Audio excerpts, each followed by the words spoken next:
Boa tarde, novamente, mais um estudo da série psicológica de Joana de Ângeles.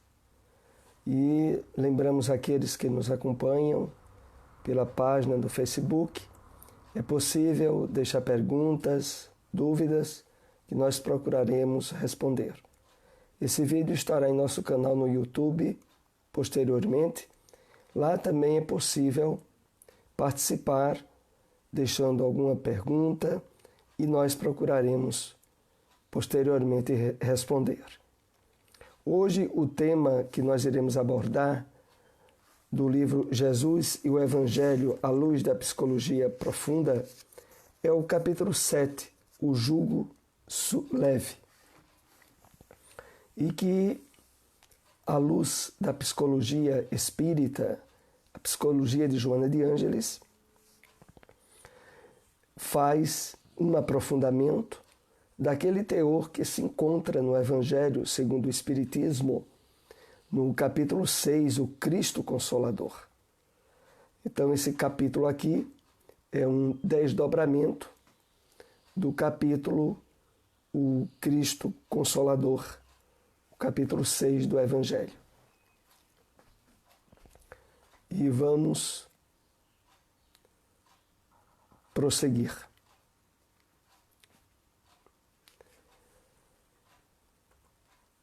Aqui trouxemos a introdução que está no livro O Evangelho comentado por Emmanuel, as cartas de Paulo. Segunda carta aos Coríntios, capítulo 5, versículo 10, que diz o seguinte: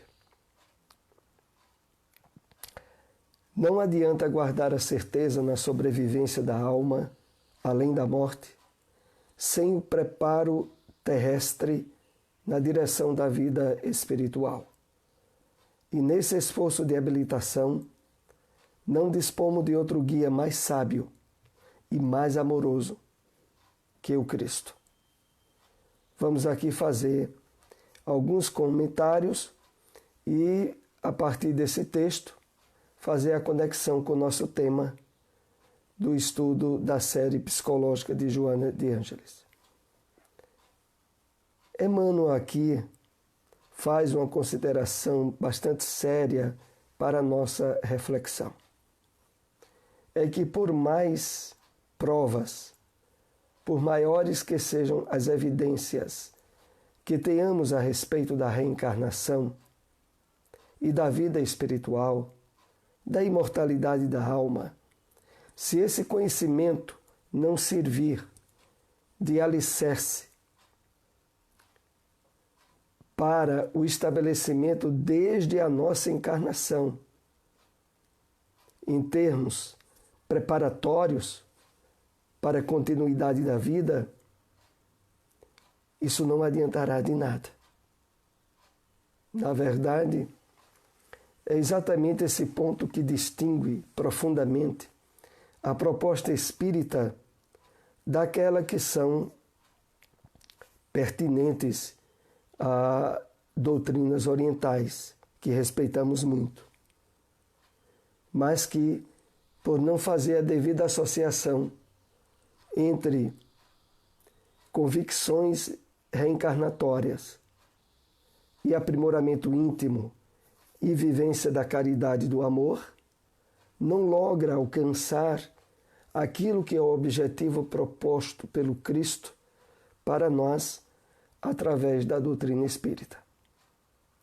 A proposta é que é necessário arregaçarmos as mangas, nos envolvermos num trabalho de mudança, de retificação a partir de nós mesmos e daí para a vida externa, para a nossa vida de relação. É isso que Emmanuel aqui nos faz refletir, ao dizer que não adianta guardar a certeza na sobrevivência da alma, além da morte, sem o preparo terrestre na direção da vida espiritual. É necessário que tenhamos todo um campo novo de objetivos e de metas a serem trabalhadas durante a nossa encarnação, direcionando tempo, energias às consequências espirituais dessa mudança. E fechando a compreensão, Emmanuel nos diz: nesse esforço de habilitação, não dispomos de outro guia mais sábio e mais amoroso que o Cristo. Fechando a compreensão, Emmanuel nos aponta ao Cristo, modelo e guia da humanidade, como aponta para nós o livro dos Espíritos.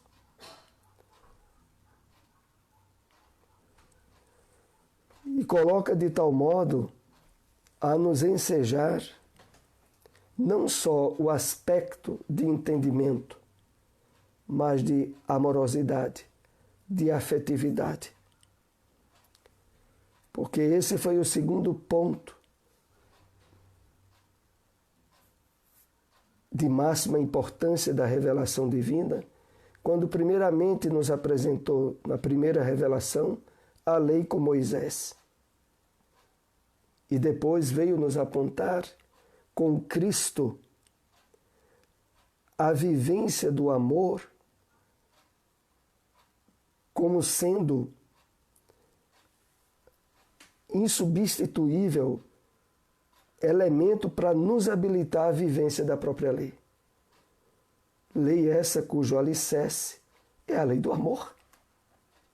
E agora, com a doutrina espírita, nós temos o resgate e a atualização da essência do Evangelho do Cristo, a nos apontar como rumo certo e seguro esse entendimento de associação do trabalho de iluminação íntima para a vivência do Evangelho do Cristo. E assim vamos iniciar o capítulo O Jugo Leve da obra Jesus e o Evangelho à luz da psicologia profunda, que começa dizendo a nós o seguinte: Jesus humanizado é o grande médico das almas, que, as conhecendo em profundidade, apresenta a terapia recuperadora ao tempo que oferece a libertadora, que evita novos comprometimentos. Alguns pontos importantes para a reflexão nossa. Ao longo desta obra, como já o dissemos, Joana de Ângeles nos faz refletir a perspectiva de percepção do Cristo, o Jesus humanizado, ou seja, o missionário divino que veio conhecer, através do próprio exemplo que deu a nós, os ensinos que ele trazia. E a partir daí, a consideração de que ele é o grande médico das almas é porque, conhecendo profundamente a própria psicologia da criatura humana, ainda envolvidas em erros, vícios e desequilíbrios, ele tinha os meios ideais para nos apontar o roteiro, o caminho certo para nos recuperarmos e também nos libertarmos do passado culposo, das sombras que arrastamos através das reencarnações seculares que trazemos, aonde não poucas vezes repetimos erros e criamos casos novos. Mas para de uma vez por todas isso ter um ponto de encerramento, o Cristo veio até nós para nos apontar o roteiro adequado. Propõe como recurso melhor para a total liberação do seu contingente perturbador, a conquista da luz interna, superando toda a sombra que campeia nas consciências.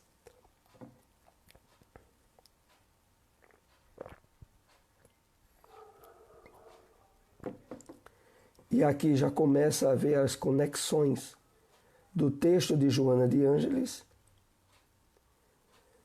em associação do Evangelho do Cristo e a perspectiva da psicologia espírita. E que é muito importante aqui refletirmos, porque se coloca do seguinte modo: essa liberação do contingente perturbador que nós trazemos do nosso passado, que faz parte do inconsciente pessoal e coletivo, que é essa chamada sombra, para que de fato a percebamos com todas as possibilidades de libertação propostas pelo Cristo, a psicologia de Joana vem em nosso auxílio ao nos conscientizar de que esse campo de sombra, ele não tem vida própria, ele não é a nossa identificação verdadeira. A nossa verdadeira é o eu profundo, é o self, é a divindade que trazemos dentro de nós. O passado de erros e de vícios e de crimes, que representa o campo da sombra, ele pode e deve ser analisado e meditado por nós como uma parcela do nosso psiquismo que agora deve ser drenada, redirecionada, transcendida, na medida em que nós possibilitamos que o Evangelho do Cristo nos ilumine, nos preencha de luz, para que nesse entendimento que a psicologia espírita nos dá, possamos alcançar êxitos os melhores possíveis durante a encarnação atual. É parar de sair arrastando um passado de sombras, aonde muitas vezes tentamos, através da reencarnação, esquecer e muitas vezes somos derrubados.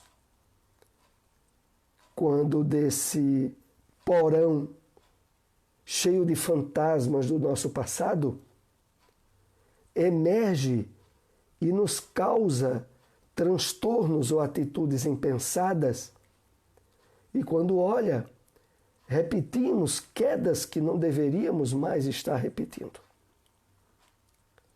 Aqui é uma conexão que não podemos deixar de nos referir aos estudos dos casos de fracassos espirituais da obra Mediunidade e Obsessão, que estamos analisando nas quintas-feiras.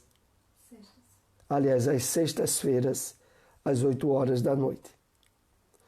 Então, lá tem sido estudado diversos casos que expressam esse fracasso por não ter sido trabalhado adequadamente a drenagem, a limpeza desse inconsciente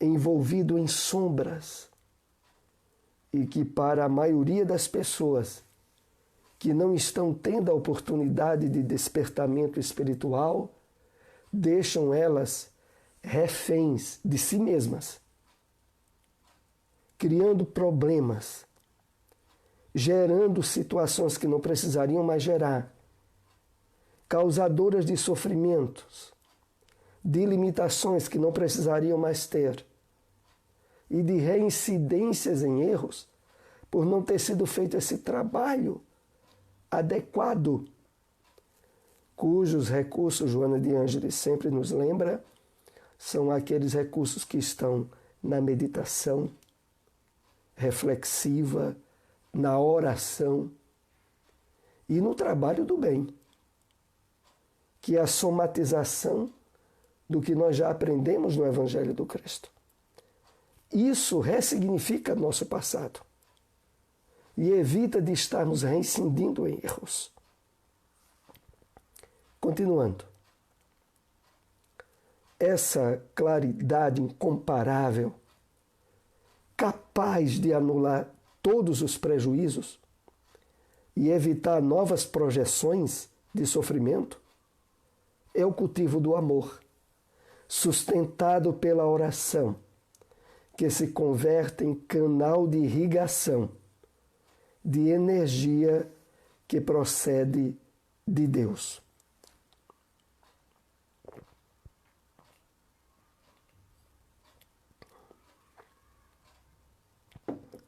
Então, a claridade trazida pelo Evangelho do Cristo, na medida em que nós nos deixamos envolver e que possibilitamos criar laços de afetos com os objetivos de transformação íntima em nós, nós evitamos novas projeções de sofrimento. E aberto o campo para o cultivo do amor, da vivência da caridade, temos de acréscimo o instrumento da oração. Oração aqui que significa conexão com a divindade dentro de nós. Às vezes expresso pelo pensamento, pela emoção, outras vezes pelos próprios atos do bem que estejamos praticando. Porque aqui entendamos a oração, como Joana coloca, que converte em canal de irrigação da energia que procede de Deus e que se realiza tanto pelos momentos de reflexão profunda, como também nas emoções e na vivência do amor. A prece ou a oração em ação. O amor, que significa conquista emocional superior, rompe a densidade da ignorância, enquanto a oração dilui as espessas ondas escuras que envolvem o discernimento.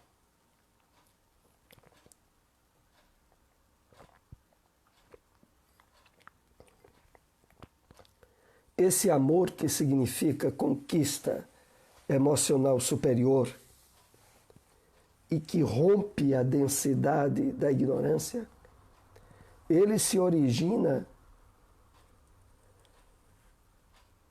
na vivência da caridade que é precedida pelo envolvimento emotivo do ensino do Evangelho do Cristo.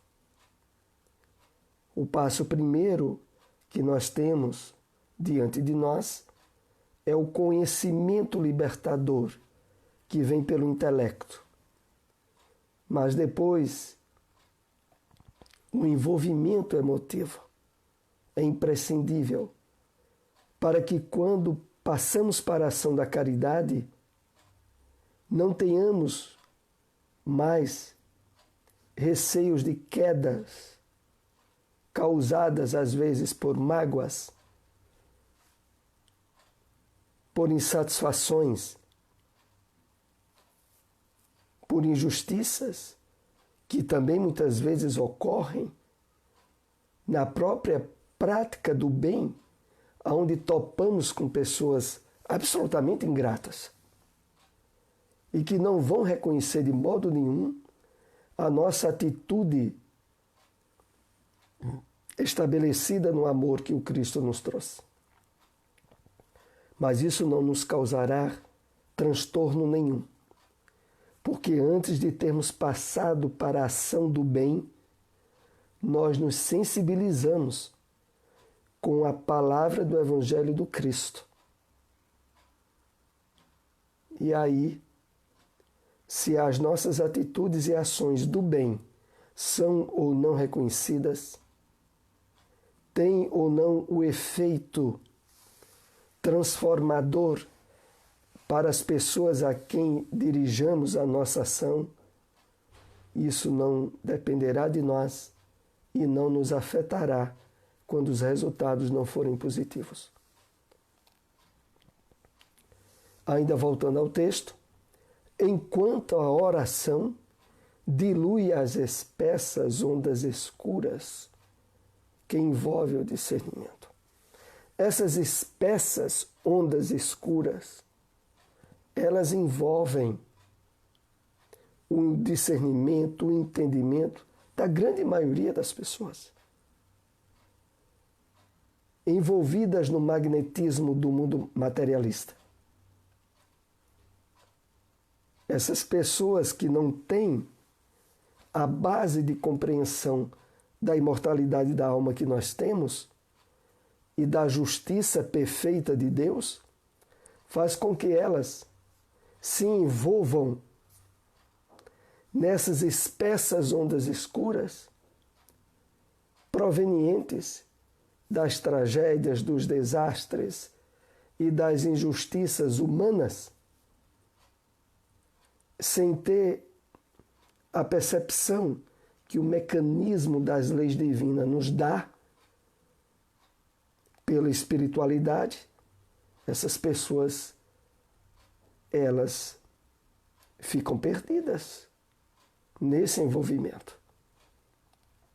Mas quando nós nos abrimos à iluminação trazida pelo Evangelho do Cristo, que aqui estamos comentando, porque esses comentários têm por base 2 evangelhos.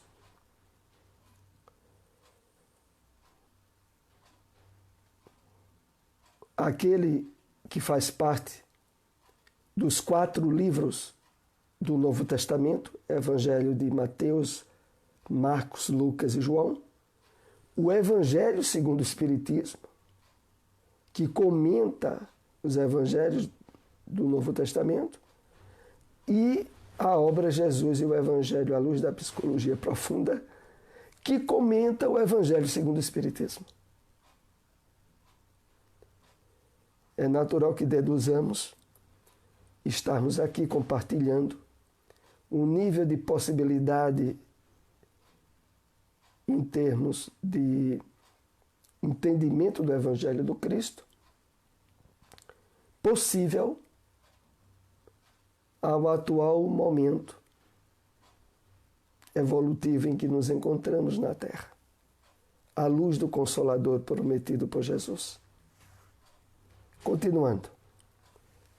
Através da oração, identifica-se com outras ondas psíquicas, impregna-se de energias saturadoras de paz, bem como enriquecedoras de alegria, de viver e de crescer no rumo da plenitude. Então, essa oração,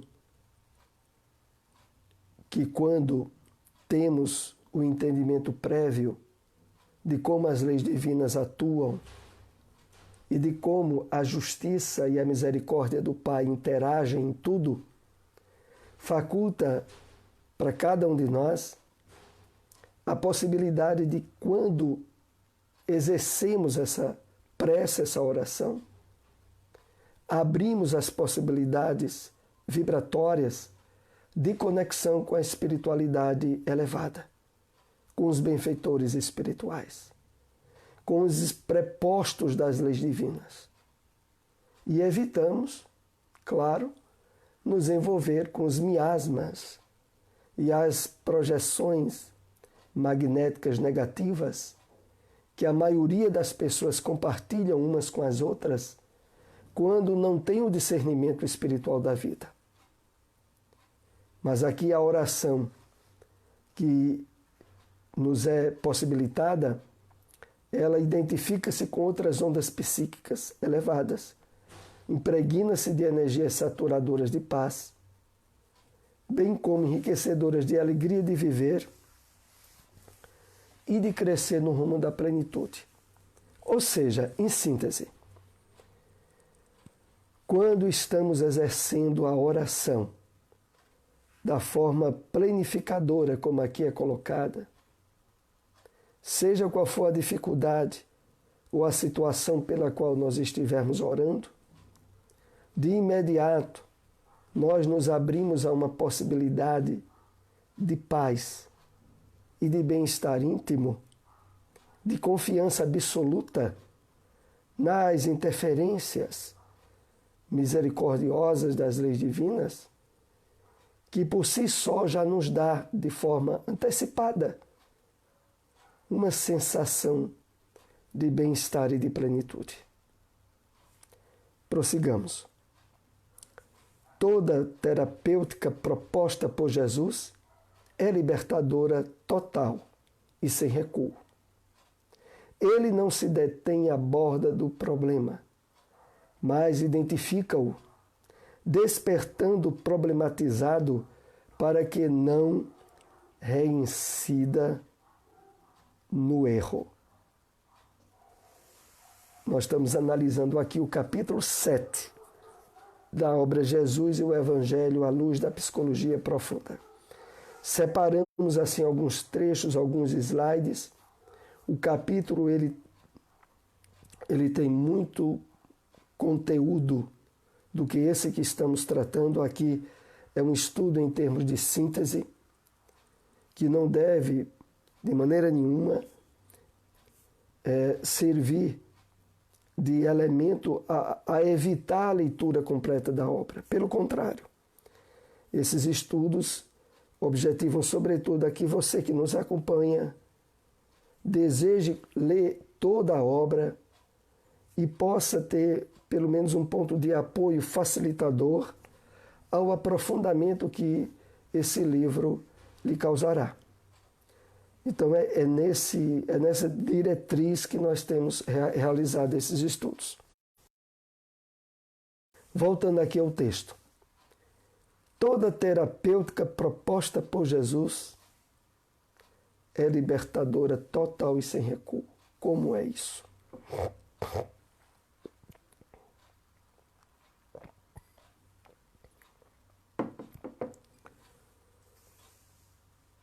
A essência da Boa Nova, do Evangelho trazido pelo Cristo, foi e é o despertamento para a realidade da vida espiritual, do reino dos céus. E o despertamento da nossa consciência para isso, quando ocorre, não tem volta.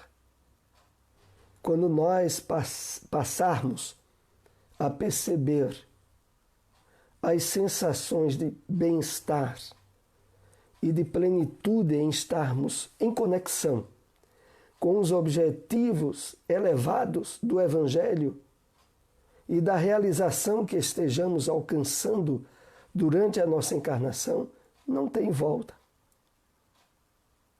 Não haverá mais saudades para erros e vícios, que já estarão totalmente transcendidos. Não nos sentiremos mais satisfeitos apenas com sensações físicas ou com gozos dos sentidos físicos. Perceberemos já um certo nível de êxtase nas propostas de despertamento profundo da nossa consciência. E é por isso que o texto aqui diz que é libertadora total e sem recuo. Ele não se detém à borda do problema, mas identifica-o, despertando o problematizado para que não reincida no erro. Isso é assim. A proposta da psicologia profunda, espírita, baseada no Evangelho, não é de ficar especificando terapias para determinado problema que tenhamos, certo trauma, certo complexo, certo tormento íntimo. Não. A questão aqui não é sair tratando capas ou os efeitos do que está errado na nossa profundidade íntima. É resolver o problema na raiz. A raiz do problema, seja ele qual for, está no nosso ego, que agora deve ser trabalhado de tal maneira que não impeça o florescimento do nosso eu profundo e do controle que conscientemente passemos a ter sobre os objetivos espirituais da nossa existência. A partir daí, a proposta da psicologia espírita é de solução de tudo de errado que a gente tenha se envolvido no nosso passado. Como foi citado no início do estudo, as sombras que trazemos do nosso íntimo. É a resolução de tudo. E a resolução de tudo isso tem a ver, claro, com esse trabalho de identificação do si, do eu profundo, da atenção que passamos agora a dar aos valores espirituais e consequentemente, um novo campo de construção mental, emocional e física. Associando esses três elementos, nós conseguiremos colocar luz onde antes eram trevas ou sombras. E não mais compactuar com o erro. Não ter mais, de maneira nenhuma, aquela atitude de ficar em cima do muro, de aceitar as propostas do Evangelho, aquilo que se adequa ao que nós já somos. Mas aquelas propostas que nos enseja esforço de superação para a conquista de virtudes, a gente deixa para outra encarnação. É parar com isso de uma vez por todas. Diante do que nós vamos aprendendo na psicologia de Joana de Ângeles, a nossa identificação agora é com a libertação na raiz. Parar de querer compactuar com o mal. Identificar-se com o bem e perceber as sensações resultantes dessa nova identificação nossa. Porque é uma realidade que aqui não podemos deixar de fazer referência. Na medida em que nós passamos a trabalhar com mais dedicação e continuidade os valores espirituais da vida, tal como nos é apresentada pelo Evangelho do Cristo, nós começamos a estabelecer o surgimento de novas conexões neuronais. Os nossos neurônios, as células do nosso cérebro, passam a vibrar e a conectar-se de forma nova. Produzindo, à medida em que esse trabalho vai sendo estendido, um campo de percepção e, consequentemente, de sensações psíquicas agradáveis, novas, que não tínhamos antes. As pessoas que estão profundamente conectadas com o mundo materialista não conseguem usufruir isso. porque elas estão tão impregnadas nas sensações e respostas físicas, orgânicas, ao que elas entendem como sendo vida, que as percepções espirituais é o mundo de ilusão, como normalmente elas o dizem. E às vezes expressam realidade, é isso que eu toco, que eu sinto a matéria. E se analisarmos de forma mais plena, entendemos a razão de a pessoa dizer isso. Para ela, de fato, o mundo é esse campo ainda puramente de sensações materiais, físicas, instintivas e profundamente ególatras.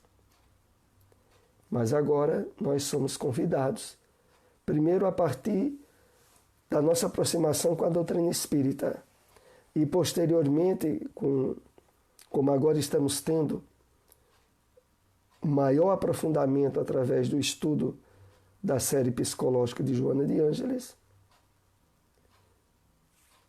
um aprofundamento ainda maior em uma proposta de vida a qual, na medida em que estivermos sentindo de fato em nós mesmos esse processo transformador, não teremos mais recuos, voltas. E não teremos de maneira nenhuma sensação nenhuma de perda daquilo que antes nos causava interesse e agora não nos causa mais.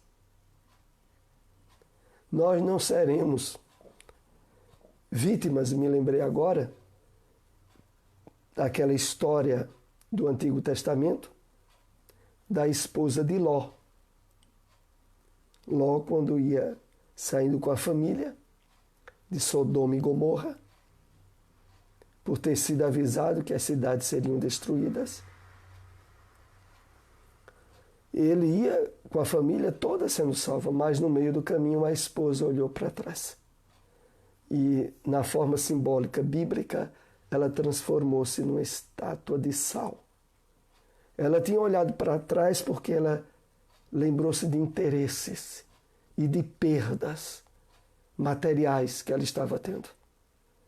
E esse olhar para trás foi definidor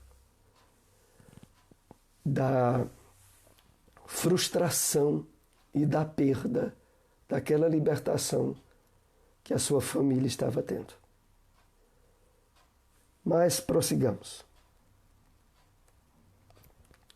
No comprometimento moral com a consciência, a fim de que não lhe aconteça algo pior, quais sejam a amargura sem consolo, a expiação sem alternativa,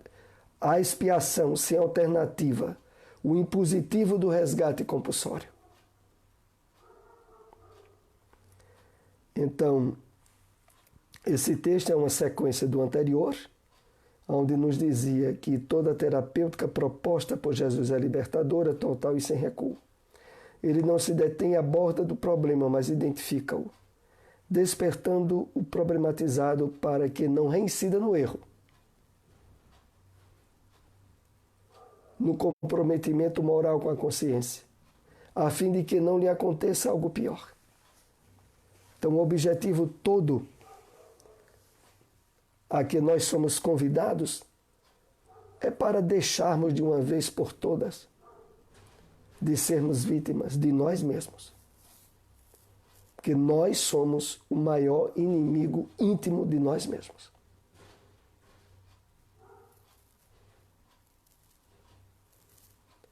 Os verdadeiros obsessores, os inimigos espirituais mais reais que há em nós, estão sedimentados no nosso passado de erros, de vícios e de crimes. E que, quando não são resolvidos de forma plena, eles tendem a reincidir em erros e tragédias novas. Por isso, Joana coloca aqui o texto que nos adverte, a fim de que não lhe aconteça algo pior. Quais sejam a amargura sem consolo, a expiação sem alternativa, o impositivo do resgate compulsório. Porque quando se alcança o nível de consciência esclarecida, como todos nós já temos, aqueles que simpatizaram com a doutrina espírita, todos nós estamos. Aqueles que, atingido um nível de maturidade psicológica, começam a divisar deveres e compromissos, além daqueles puramente físicos, estão agora vivenciando um nível de comprometimento espiritual e de consciência que, se erram de novo,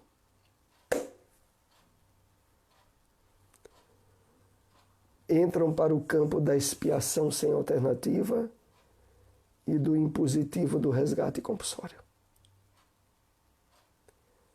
Como havíamos dito há pouco, comentamos algumas dessas histórias no estudo de sexta-feira sobre isso. Porque a consciência esclarecida pelo Evangelho do Cristo, ela faz parte, quando erramos, daquele contexto em que Jesus assim no Evangelho, todo erro ou todo pecado será perdoado ao homem, menos aquele que pecar contra o Espírito Santo.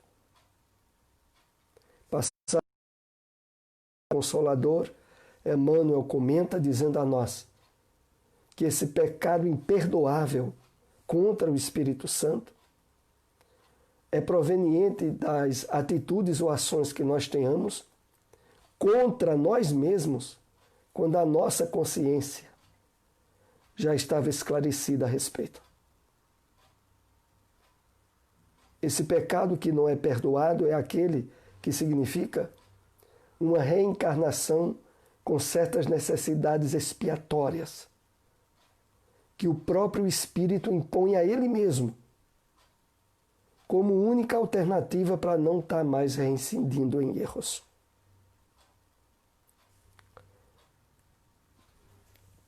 Esse homem singular,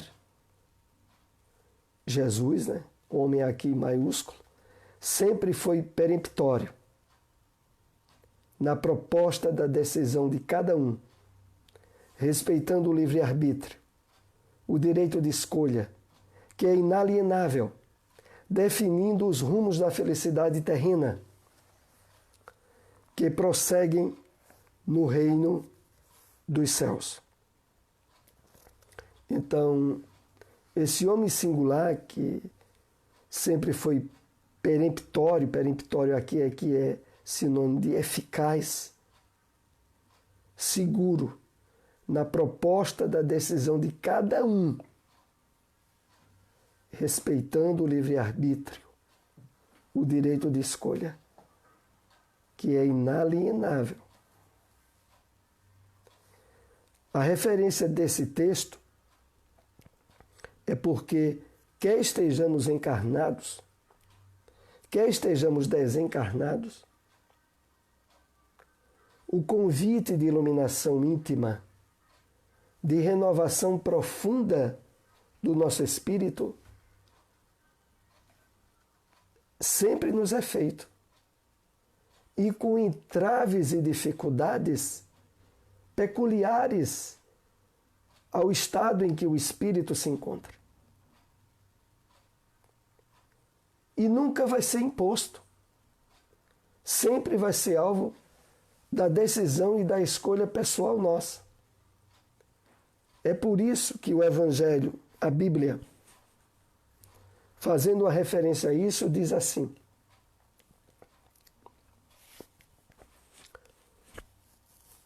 quando ouvires o convite do Senhor no dia chamado hoje, Paulo, na carta aos Hebreus, faz uma menção a isso. Não adie, não postergue, porque, na verdade, não importará o estado encarnado ou desencarnado em que nos encontramos. Os entraves para que não queiramos nos abrir à proposta de renovação profunda do Evangelho é do egoísmo espiritual. Não é egoísmo físico, é egoísmo do nosso espírito, que precisará ser trabalhado e resolvido, melhor que seja agora. Mais adiante, no plano espiritual, é mais difícil ainda. E, por outro lado, temos certeza de uma coisa: terá que partir de nós, do nosso livre-arbítrio, da nossa liberdade de escolha. Essa visão de profundidade define o Messias Nazareno como a luz que veio ao mundo e o mundo a recusou, preferindo a densidade do nevoeiro envolvente e alucinante.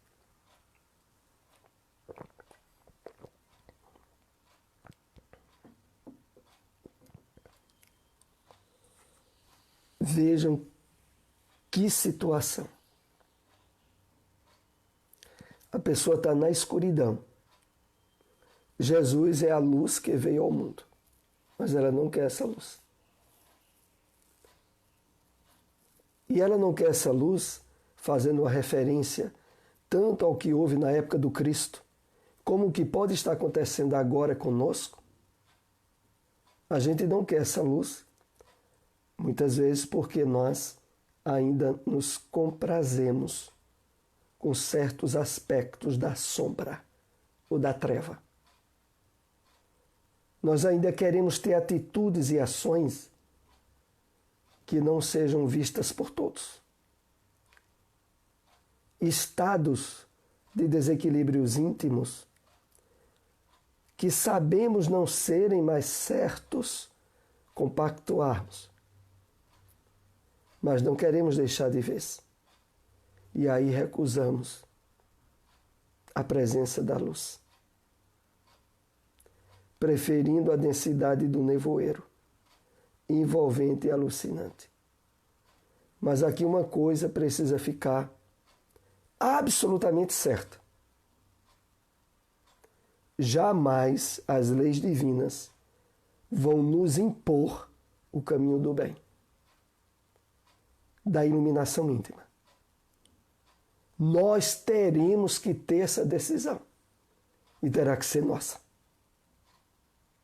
A luz não será imposta.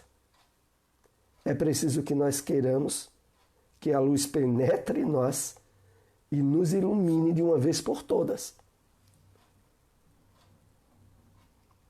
Reflitamos sobre isso, porque as dificuldades que podemos ter durante a nossa experiência encarnatória são típicas da experiência encarnatória. Quando estivermos no plano espiritual, aí teremos outro tipo de situações. Que se não tivermos trabalhado a iluminação indispensável agora, as dificuldades que agora temos lá serão outras. Não será mais fácil e não será imposto a nós. É necessário que o queiramos. E o queiramos resolutamente. Desditoso, aquele que, conhecendo a forma para tornar-se pleno, posterga a oportunidade, aguardando os impositivos inevitáveis da sujeição e do sofrimento. É uma advertência muito séria para cada um de nós. Porque é possível que, mesmo diante dos esclarecimentos e da iluminação que a doutrina espírita já nos preencheu tanto. Fiquemos adiando, postergando, postergar e adiar a oportunidade até que surjam dores e problemas maiores? Essa é uma atitude profundamente infeliz. E diante do que nós já temos compartilhado nos estudos de Joana de Ângeles, é uma atitude ainda de quem gosta de sofrer. De certa forma, o sofrimento estabeleceu ao longo de diversas encarnações em nós certos níveis de compensações absurdas, mas que a ignorância espiritual fez com que conservássemos até os dias de hoje, até a nossa presente encarnação. Não poucas vezes se sabe daquelas experiências típicas de pessoas que às vezes engendram até doenças para estar sendo alvo de maior cuidado, de maior atenção dentro de casa, por parentes ou familiares. Ainda há muito das atitudes humanas que buscam compensações medíocres, infelizes, mas sem dúvida nenhuma, porque não se abriram as possibilidades de plenitude que aqui nos são propostas nesses estudos de Joana de Ângeles. Vamos agora para o último slide do nosso estudo dessa tarde. Aliás, é o penúltimo. Ante os desafios mais vigorosos e as situações inclementes, não desistir dos ideais de beleza, não ceder espaço ao mal, não negociar com as sombras. Vamos analisar aqui o que de valoroso temos nesse texto de Joana. Todos nós estamos no mundo de provas e expiações. Os desafios, as dificuldades e os problemas são inevitáveis. Mas, face o conhecimento da realidade espiritual da vida que já temos, somos chamados a ter um ponto de vista novo, uma percepção nova da vida. Aonde mesmo diante de situações constrangedoras, podemos e devemos trabalhar o entendimento espiritual oculto. Aqui, essa palavra me fez lembrar a beleza oculta. Recentemente eu estive assistindo esse filme, que tem algum fundamento psicológico bem positivo. O título é esse mesmo, Beleza Oculta.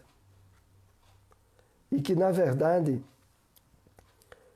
está por trás de situações, às vezes, bastante dolorosas.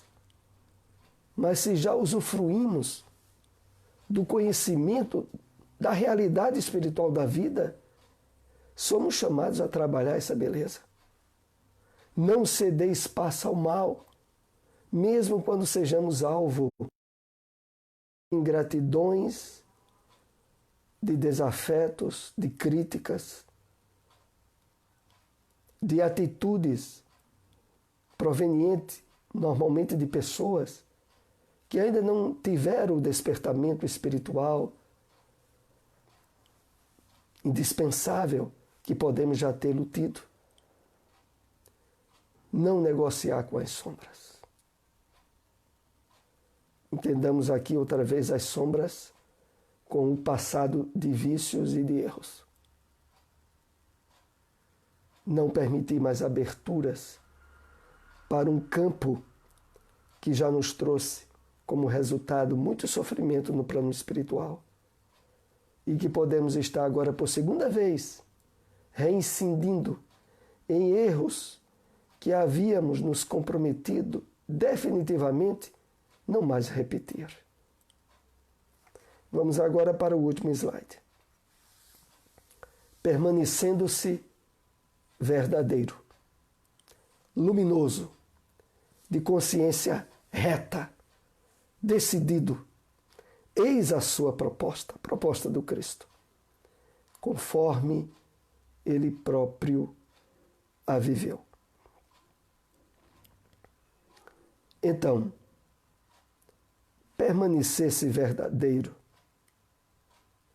luminoso, que é um estado o qual, na psicologia de Joana de Ângeles, reflete a conexão profunda que estejamos trabalhando com a divindade dentro de nós, com o Cristo interno,